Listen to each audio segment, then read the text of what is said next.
না নে বা হ্যাঁ মনটা চাইতে আছে মুরগি মুরগি আনতা তোমরা যে কথাটি আমার কাছে খুব কষ্ট লাগে কেন জানো?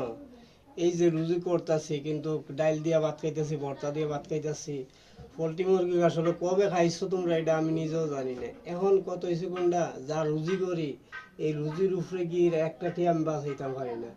10-20 টিয়া তাহলে তো ফুলাইন দেয় নাকি, আর 10-20 টিয়াতে কি মুরগ আনা যায়?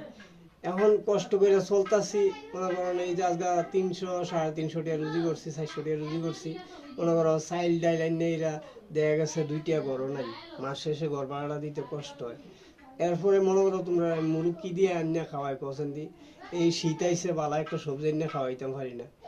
এত কষ্টের মধ্যে আছি, তোমরা তো দেখতেছো আমার অবস্থাটা, আমি বালা একটা কাপড় কিনি না খালি তোমরা বাঁচাইবার লেগে।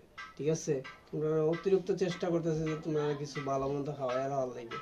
যাই হোক, একটু কষ্ট করছো আর 2টা দিন ধৈর্য ধরো, দেখি আমি সামনে সপ্তাহের ভিতরে একটা তোমরা মুরগ এনে খাওয়াই। মনে করো এই যে মাস শেষ হয়ে যাইতেছে, ঘর ভাড়াটা তো দেওয়া লাগবো 4,500 টাকা। পোলা ইন্ডিলে তো অন্য অন্য তাহার জায়গা নাই, কি করতাম বুঝো না। তো এর ভিতরে মনে করো ঘর ভাড়াটা দিয়ে আমি কেমনে যে চলি আর কেমনে চলতাম আল্লাহ ছাড়া কেউ জানে না। ঠিক আছে, তো তুমি তো বুঝের মানুষ, তোমার একটা কথা কই, উড়াইন্ডির বুঝ দিয়ে রাখো, ডাইল দিয়া খাওয়ার ভর্তা দিয়া খাওয়া খাওয়া খাইয়া দিনটা কাটাই যা কোনো রকম, দেখি আল্লাহ নিয়ে আমরা কোনো একটা ব্যবস্থা করে।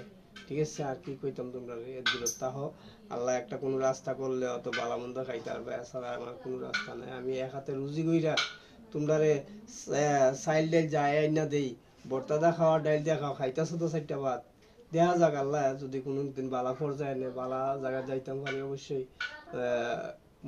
মুরগিও খাইতে পারবা, মাংসও খাইতে পারবা, রুজি আল্লাহ রিজিকও লিখে তাই। ঠিক আছে, এই হইলো কথা। ঠিক আছে, মনে কষ্ট নিয়েন না, যা আছে তা দিয়ে খাইয়া চলো, কি করবার।